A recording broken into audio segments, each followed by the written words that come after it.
If you own a business and expect to one day sell your business, you need to understand what it's worth now, what you could do to maximize the value, and how best to position it for an M&A transaction in the future. Economics Partners is Utah's premier business valuation and strategic consulting firm. Go to econpartners.com for a free consultation. econpartners.com. At Jersey Mike's, we take great satisfaction in getting that perfect meat slice. Yes. But we don't do it for fun. We do it for fresh.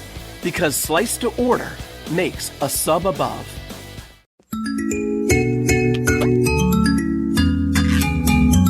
Oh yeah, baby! Thank you, ESPN. Mitch Harper. Welcome on in, Cougar Tracks podcast powered by KSLSports.com. I'm your BYU insider, Mitch Harper. Happy as always to have you on board to the podcast today. And man, does it feel good when it's game week. Oh, baby. BYU football game week is here. The Cougars and the Wildcats kick off at 8:30 p.m. on Saturday night in Las Vegas. Allegiant Stadium, $2 billion stadium. BYU is going to be playing in that thing. Going to be awesome. And KSL Sports, Cougar Tracks, it's all going to be there this weekend in Sin City. The bright lights, the entertainment capital of the world, baby. BYU, Arizona. Cannot wait. Going to be breaking down the matchup a little bit here on today's edition of the podcast. Also discussing the challenges of following up the success of 2020, some of my observations from the depth chart, and then also the captains and season predictions for the 2021 BYU football season. You can follow me on Twitter at Mitch_Harper. Follow KSL Sports at KSL Sports on Twitter, Facebook, Instagram, and TikTok. Make sure to do that. And also download the KSL Sports app. We're sending push notifications so you can get in on that action. And it's presented by University Federal Credit Union. We'll start things off, though, with game week. Like I said, BYU and Arizona kicking it off on Saturday night. The Cougars are expected to be there around Friday when they get to the Vegas Classic for the Cougars and Wildcats. And I think one of the big storylines heading into this game just simply is, can BYU follow up all the success that they had in 2020 with another successful season? I think that is the big storyline for BYU football. And I know Kalani Sitake, well, you can listen yourself. Kalani's not too worried about that, but I honestly feel like this is a bigger storyline than he's putting down. I don't think they're worried about last year. We're going on this year right now, and you look at, I think the guys feel really comfortable with the scheme being in the, having the carryover that we had with A-Rod and not really having that much shakeup on the staff. I think has been really key for our players. And so looking forward to, seeing the new players get their opportunities, specifically the quarterback, with Zach being gone, see what Jaron can get done. But I really feel good about the rest of the group. I don't think there's anything to prove from last year. We've moved on to this year already, and guys just focusing on trying to perform at their best against Arizona. That's the focus. Proving might be the wrong word to use, but in terms of the national conversation and perception, BYU has to follow up last year's success with at least 8 wins, in my opinion. 9-3, I think, would set the table for BYU to be in a preseason top 25 conversation with likely a returning starting quarterback in Jaron Hall, assuming, of course, that he would stay and maybe he sets the world on fire this year and he goes to the NFL. Hey, it's possible. He could do that if he wishes to do so. It's easy to discredit BYU's success last year because you look at surface level, you say generational talent at quarterback, easy schedule. BYU will go back to what they know with Kalani Sitake, and that's 6-6, 7-5, maybe 8-4. But really, 8 wins wasn't the barometer for Kalani during his program. It was 4 wins, 7. The one year with primarily a Bronco Mendenhall roster, you had 9 wins. So Kalani still got the chance to really shape the narrative. And let's face it, in college football, sometimes the talking, the narrative, is bigger than the actual play. The narrative right now for BYU football is simply they were a flash in the pan. They were a one-hit wonder. That was an anomaly. They have the chance to rewrite that. Now, let me ask you this, though. part of me wonders, because I feel like the Arizona game doesn't really do much for the reshaping of the narrative. You got to get the win, sure. But also at the same time, I'm thinking, if some crazy fortune teller showed up to you and said, hey, BYU fan, what would you rather have? A 9-3 season with one of those 3 losses being against Utah? Or you go 9-3, get embarrassed against Arizona, but you beat the Utes the following week? What do you take? It's an interesting proposition. I think you might take the Utes with the 9-3 record. I'm just saying. But I do feel like there is a little bit of pressure. I mean, even Uriah Leatao, as the team calls him, he noted at the beginning of fall camp, like there's a push to say, hey, we can do it. We can have success without Zach Wilson. We're not defined solely by Zach Wilson.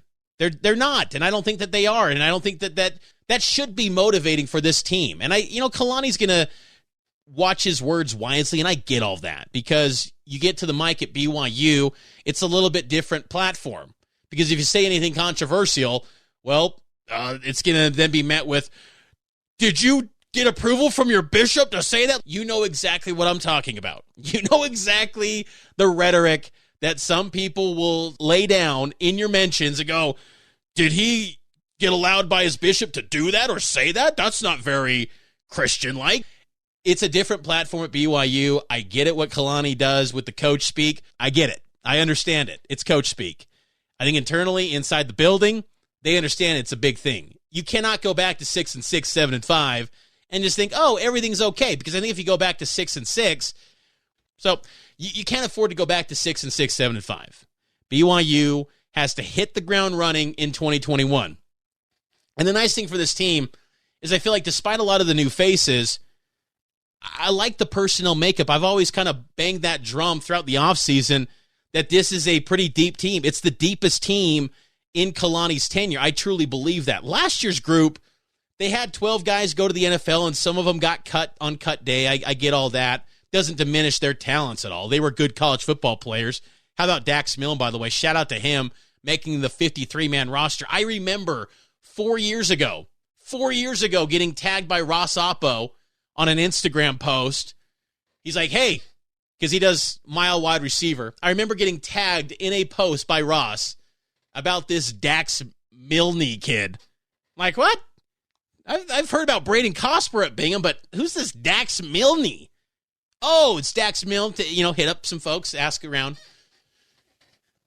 Had no idea. Now he's 53-man roster, part of the Washington football team in the National Football League. And he was the guy, think about 2 years ago, too. 2019, BYU plays Liberty.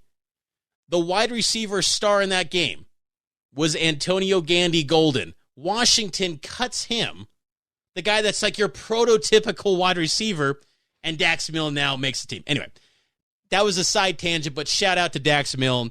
Great job. The story is kind of legendary, honestly. Walk on, all this. It could be a movie, a sports documentary about motivation. I could see it now. Siegel book and tape, baby. Give me that. Give me the Dax Milne story right now. Anyway, love seeing former Cougs in the National Football League, and Dax Milne going to surprise some folks some more out in D.C. But BYU's going to surprise some folks, too, in 2021. UCCU is delivering HELOCs with a 6-month introductory rate of only 0.99%, and they're doing it in record time. The housing market in Utah is booming. The median price for a house in Utah rose more than 30% over the past year alone. That means you may have even more equity in your home than you realize. A HELOC is the perfect way to put your home's equity to work for you. Just fill out an easy application right from your phone or computer at uccu.com. Low rates, no fees, faster than ever. UCCU. Love where you bank. Advertising can be one of the hardest parts of running a business. Audience in Motion is here to help. Arm your business with our state-of-the-art ad tech priced to fit budgets of all sizes. Contact your local Audience in Motion representative to learn more today at audienceinmotion.net. Because some of these names aren't household names in the college football landscape, and maybe to even some of you listening in the BYU fan base. When you look at this depth chart, and BYU released their Week 1 depth chart this week, the personnel is in a good place. there's some years in BYU football lore and history, and even the great BYU football teams of yesteryear, I could point to some positions and go, man, you lose that guy, and that position suddenly looks really thin. I look at this depth chart, and that's one of the big standout takeaways to me, is that you can afford an injury. And again, I'm not hoping for any injuries by any means.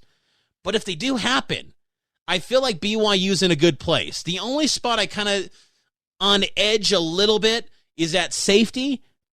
But Chaz Ayu's a standout. That guy's a star. He's the top of the line for BYU. If he stays healthy, they'll be okay. If he gets hurt, then I'm a little bit on edge. But everywhere else, I feel pretty confident about BYU's personnel. Offensive line maybe a little bit too, because they go about 5 or 6 deep, 7 deep at the most. You dig into that depth a little bit more, then it gets a little dicier than usual for BYU's offensive line. But outside of that, I think that this is a good roster. It's a good depth chart. And I think it was notable too that the depth chart didn't have many oars. And if you haven't seen the depth chart yet, you can go to KSLSports.com and see the full listing on our website or on the KSL Sports app.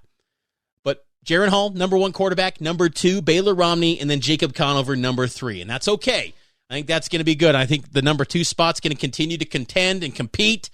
But I think you had to go with Baylor Romney at number 2 at this juncture.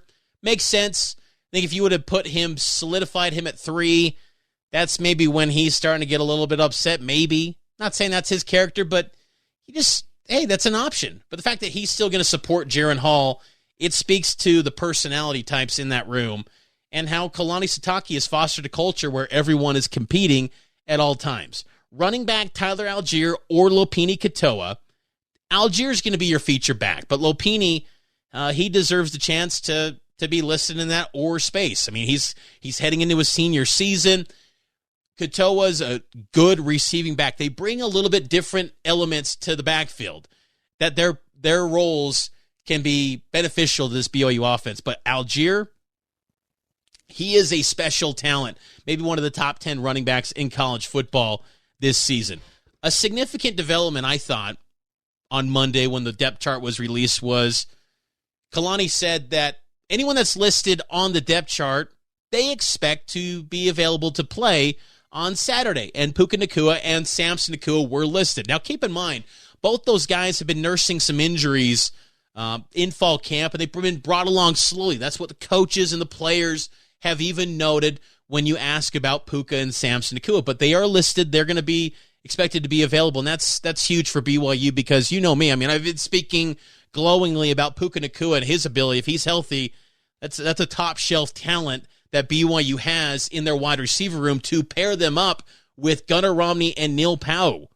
Neil Powell, I'm very excited to see what he does because the fall camp was fantastic. He had a lot of success in the back end of last season, but now it's a chance to go up against a man-press defense. Arizona's going to get very aggressive in that secondary. They're going to put their corners on an island. How will BYU respond? I'm excited to see how these receivers respond because it's a good test early on. I know Arizona, not expected to win many ball games, but they have some decent talent. Not great. I still think BYU should win comfortably, but a good test to see how accurate the growth and the depth of the wide receiver room truly is. This is a team that's in the bottom of the Pac-12. You should be able to handle them, but they are very aggressive, something that's always been kind of a thorn in BYU's side, at least not last year, but still. Something to keep in mind. Tight end position. Okay, Isaac Rex, stud. He loves eating the fruit snack gummies. Learned that in the cut video, by the way. Mott's fruit snack gummies. Well done there, Isaac Rex. Those things are bomb, by the way. Like I got a fruit snack drawer for my kids because they just love fruit snacks. Like what kid doesn't love a good pack of fruit snacks? Like I still love fruit snacks, especially those Scooby-Doo. That like turquoise Scooby-Doo colored one. Ooh. That thing was money as a kid. Get that in the lunchbox, you were set for the day. But those Mott's, they're kind of like the classy, like adult version of a fruit snack. Because let's face it, as adults, we can't be busting out the Looney Tunes fruit snack pack. We just can't. Like it just looks a little tacky. But Mott's, okay, that's respectable. That's like an adult version of a fruit snack. That's what Isaac Rex is putting down. Behind him, because we know Isaac Rex is going to be a star. Dallin Holker, man, the rave reviews for Dallin Holker. Aaron Roddick basically like saying, hey, we've been joking with this guy. Did he even go on his mission? Because he's got single-digit body fat. He's in tip-top shape, and he made it clear he's the number 2 guy. Like, I'll admit, when coming back in spring, I thought, it doesn't seem like many return missionaries in Kalani's program have had much success immediately after the mission. Like, you just can't point to many guys straight off the mish that have made an instant impact. Yes, you can go back in time and point to Austin Collie. You can point to Tanner Mangum. You can point back to many different guys over the years. But in Kalani's tenure, it hasn't been much of a thing. Dallin Holker's rewriting that, and he's going to be big time. Like that is a great 1-2 tandem that BYU has at tight end. It's a really good group. Offensive line, Blake Freeland, Clark Barrington, James Empey, Connor Pay, Harris LaChance. Love that O-line. They got to stay healthy, though. The backups, not many game snaps. Some, but not ever in spotlight roles. Braden Keim, rising star, but still very young, very green. Seth Willis, really green. Connor Pay was a stud. He's a backup center, but he's going to be a starter at guard. You want to keep him there. Harris LaChance at starter right tackle. Behind him, Campbell Barrington. Now, he's the one, to me, that I think has got the highest ceiling of the second unit guys. Him and Keim, those 4 tackles, Freeland, LaChance, Keim, Barrington, all at least 6'6". 3 of the 4 are 6'8". All of them are over 300 except Barrington, who's still coming into his body after losing 70 pounds on the mission. Keep an eye on those guys. That is a group that if Daryl Funk just don't mess that thing up, keep making progress, that's going to be a good unit. Don't have those disastrous performances where you give up 8 tackles for loss, things like that. Keep Jaron Hall upright, and you're going to be in business to have some success offensively this season. The defensive depth chart's interesting as well. Lorenzo Fauatea, 6'4", 300 pounds, dropped a little bit of weight. He's at that split end spot. Tyler Batty, Blake Mangelson. Blake Mangelson is a guy that probably no one knows about. I don't even know much about him, honestly. I obviously know the name, know a little bit, but there's not much intel on him. But he's again a guy that Elisa Tuiaki's been pointing out since spring ball. He's in the 2 deep, DN. So back up to Batty is Blake Mangelson. Earl Tuioti Mariner, you've heard me talk about him. I think he's due for a breakout season. He's got a recent NIL deal, making a little bit of coin, making a little bit of cash. He's married to Logan Tayele's sister. Tuioti Mariner, good football family. I think he's due, now he's finally healthy, due for a breakout season. Gabe Summers, Gumby, also backing him up. And then John Nelson. John Nelson's intriguing to me. I love his upside and potential. Ideally, he doesn't have to play much in critical spots, but I think he's like a workhorse, man. He's going to be a weight room junkie. The guy just wants to continue to put in that work. It's that Salem Hills grit. Like me some John Nelson. Underrated, fits the billing of what BYU coaches love, especially on the defensive side with their recruits. 2-star, obscure recruiting profile, but they see the projection. They see the measurables. They see the upside. They're going to turn John Nelson into, I think, potentially a freak eventually along the defensive line for BYU. OE spot outside edge, Riley Atawa, Pepe Tanavasa, and Fisher Jackson. Pretty good group there. I think, how good are they? Well, we'll see. I'm not ready to crown anyone yet at that spot because Uriah, 7 years ago he signed. He's an older guy, 25 years old. Is he ready to step up and put on a big role for this team? I think he is. But he's got to put up. It's time to produce. This is his last year at BYU. It's time to deliver some big performances. The linebacker spot is the strength, though, the defense. Don't get it twisted. There's a lot of talk about the secondary. There's a lot of talk about the D-line. At the end of the day, sometimes we overthink these things. And you can speak with confidence. BYU's linebackers are going to be very good. I think the coaching, too, there with Kevin Clune is a great fit. Clune, kind of a vocal guy, crazy dude, instinctual individual.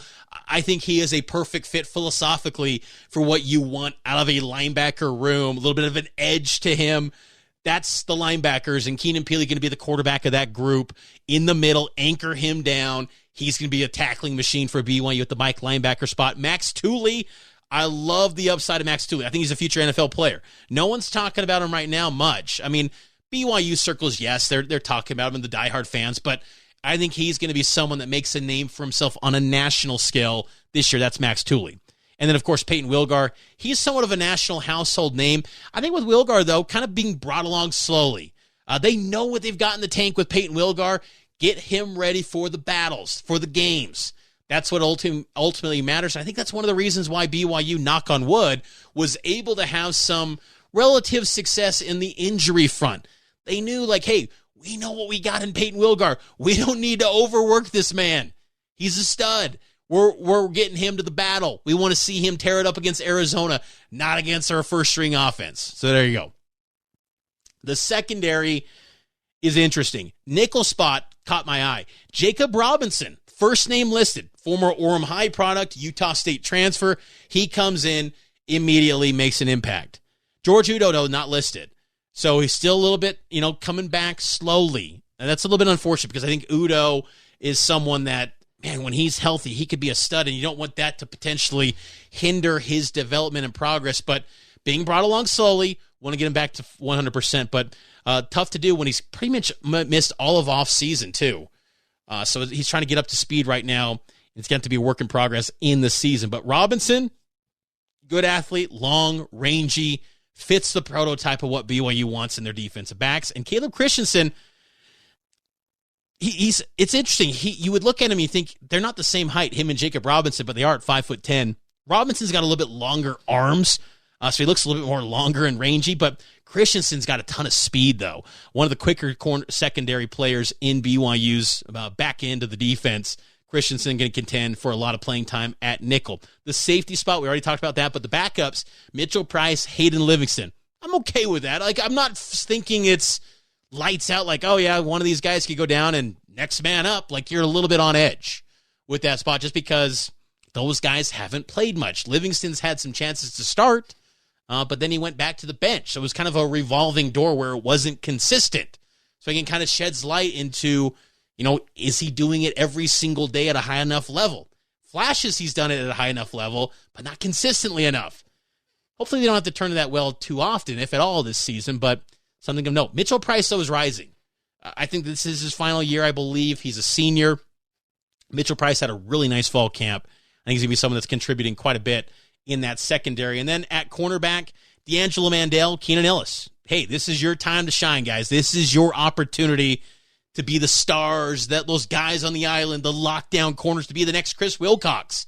I know Chris Wilcox got cut today, but hey, to be a draft pick and get a chance to go make a check and play in the National Football League, this is the stage for Mandel and Ellis. And I think it's now or never because there are capable backups behind them. Caleb Hayes knocking on the door, ready to chomp at the bit and play. Oregon State transfer. He's a nice prospect who's kind of that dog mentality that General Guilford loves out of a defensive secondary. Isaiah Harone's still there, Shimon Willis, and then Jalen Vickers, too. Jalen Vickers, nice player out of East High School, walk-on, obviously now covered with the Built Bar stuff. But, again, I like the depth, and I think Cougar fans going into this season should like the personnel, the potential, the talent that's on that roster and on that depth chart heading into week 1 against the Arizona Wildcats. Okay, quick. Specialist, Jake Oldroyd, Ryan Rico. That's all you need to know there. I did love just the attention to detail, the minutia. I love the minutia. Long snapper on place kicks, Britton Hogan or Austin Riggs. Long snapper on punter, Austin Riggs or Britton Hogan. Again, love the details. Also, I thought it was interesting. Punt returner, Hobbs Nyberg. Okay. Talmadge Gunther. Okay. Samson Nakua, number 3. Interesting, I thought. And then kick returners, Caleb Christensen, Hobbs Nyberg. Caleb Christensen, I'll say this right now, he might be the guy that can revive BYU's return game. I love the kicking department for BYU, but if they can get it fall into place with the return game, like, I'm being honest here, like, just going off the top of my head, when's the last time BYU had a returner that made you think, oh, they could pop one? They could go off for a big play. Michael Shelton had a couple years ago, his senior year, if memory serves me right. But, Hobbs, I like the story. I like the name. But I don't think he's popping off any runs. Now, philosophically, I don't know if the coaching staff really wants. They're not really looking for that. They want the sure-handed guy, and I get all that. but be a nice little element to have that potential returner. And I know in the kick return game, it's becoming less and less valued as the years go by, but still, I think that is something where BYU needs to see some improvement in the return game, and maybe Caleb Christensen can be that guy that gives that spark for BYU. We're taking a break. On the other side, I'll get to my season predictions. It's the story of an American held in a dark Venezuelan prison. They're saying that they want to kill me. They're saying that they want me as their guarantee. I'm Becky Bruce. I spent the last year working on Hope in Darkness. Find it wherever you listen to podcasts. Welcome back into Cougar Tracks here on KSL News Radio and KSLSports.com. Season predictions for BYU football in 2021. In case you missed it, on KSLSports.com, I released my game-by-game predictions for the 2021 season, and I've got the Cougars going 9-3 overall this season. 9-3. I'm bullish on these Cougars, folks. Kalani Sitake, I like what you're putting down, even though it's a little bit of coach speak. I'm buying in. 9-3. Now, I must say, last year, I called an undefeated season. Got close after the cobbled up schedule and Independence. I said undefeated, and that wasn't too much of a sticking your neck out on the line prediction. I don't think it was that big of a deal, but I said they could go undefeated. You know, that was at a time when BYU was known for losing the bad games that they shouldn't have. So it was somewhat of a take. But I will say 4 years ago, I'm holding myself accountable. I said 10 wins. They won 4. What's it going to be? It's going to be more like 2020 prediction? 2017? In 2018, I called for 6. They got 7. 2019, I called for 8. They got 7. So, give or take, 8, 9, somewhere in there. Just don't hope it's, for BYU's sake, that it's a 3-4 win season. I don't think it would be. I think, honestly, the floor for BYU this season in terms of wins is 6. They're getting the 6. That's the floor. Maybe 5 and 7 if you had to dig in like your 4-string quarterback or something. It just goes sideways in terms of injuries at the quarterback position and offensive line. If that happened, then maybe you could see just a disastrous record. But I think that's pretty extreme. Otherwise, there's enough talent. There is enough there to get to a bowl game. No questions asked. Like, I'm not even worried about that. It's that next tier of 8, 9 wins and maybe higher. I don't feel comfortable saying 10-2. I think that's a little bit too greedy, but 9-3 is doable.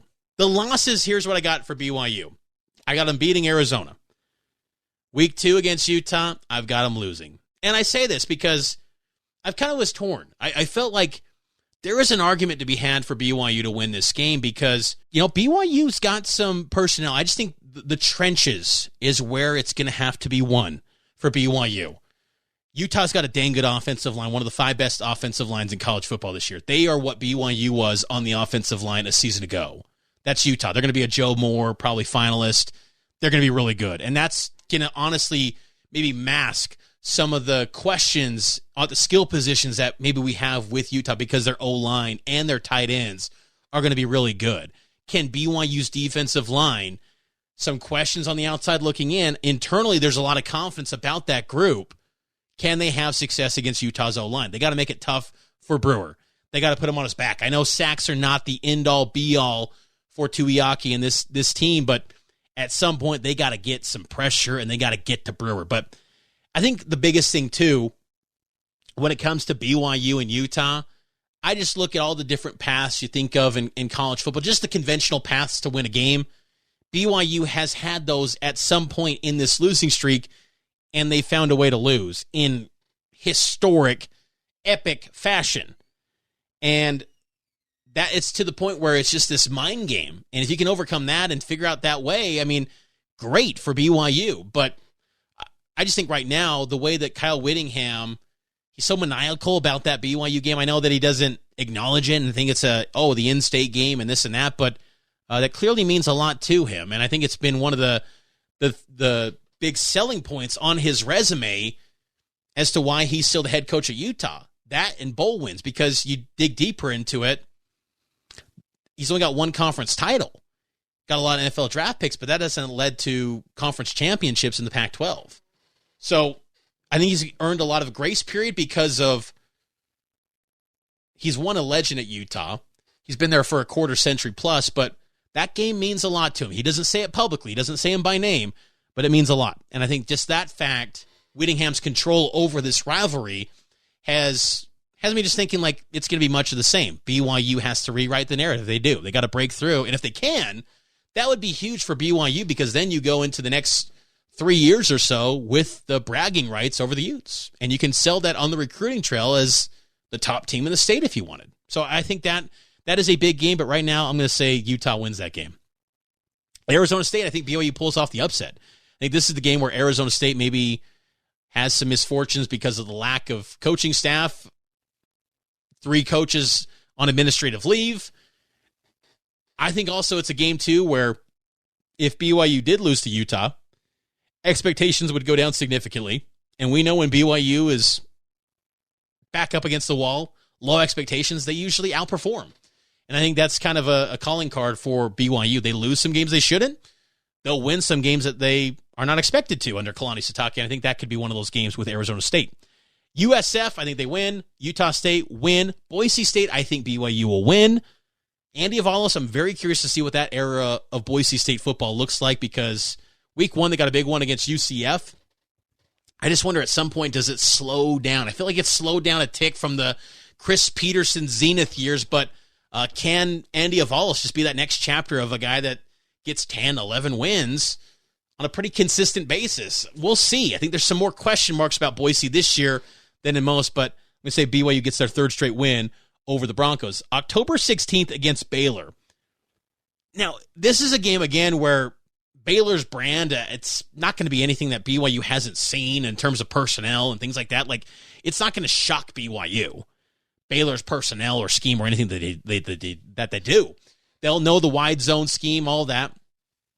But I think that this is the type of game where if you are rolling, you're on a win streak, as I'm projecting here, maybe you get an early morning kickoff in the central time zone, and it just kind of goes sideways on you. Jeff Grimes and Eric Mateos and even Dave Aranda to a lesser extent, they'll have a lot of intel on Kalani Sitake and their tendencies.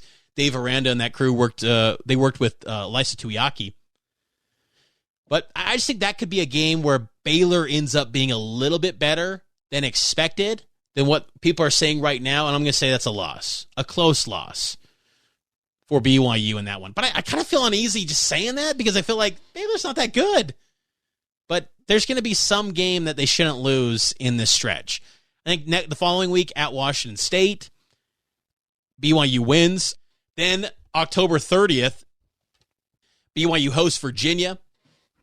Bronco Mendenhall comes back to Provo and that entire staff. That's going to be a fun game. That's going to be a big game. Regardless of what the schedule or the records are for both teams, that's going to be a big game for both staffs. Each one is going to want to win that one badly. I think BYU should definitely do something nice for Bronco Mendenhall and his wife and family if they're there. But that's going to be a good game. I think BYU wins, though, because I think this is a year for Virginia where they're kind of taking a little bit of a step back to what they've been before. Not Mike London bad, but the years of winning the Coastal, I think that's over. I think that was a one-off. That was kind of a flash in the pan. I think it goes back to more 5-7, 6-6, hovering around that range. And this BYU game for Virginia could ultimately be the swing in determining if they go to a bowl game or not. And I think it's one of the reasons why Bronco Mendenhall sees no value in playing BYU for his program. It's because it will probably be a game that determines their postseason. And why not schedule a home game against an inferior opponent, maybe an Old Dominion from the state of Virginia, and play them instead?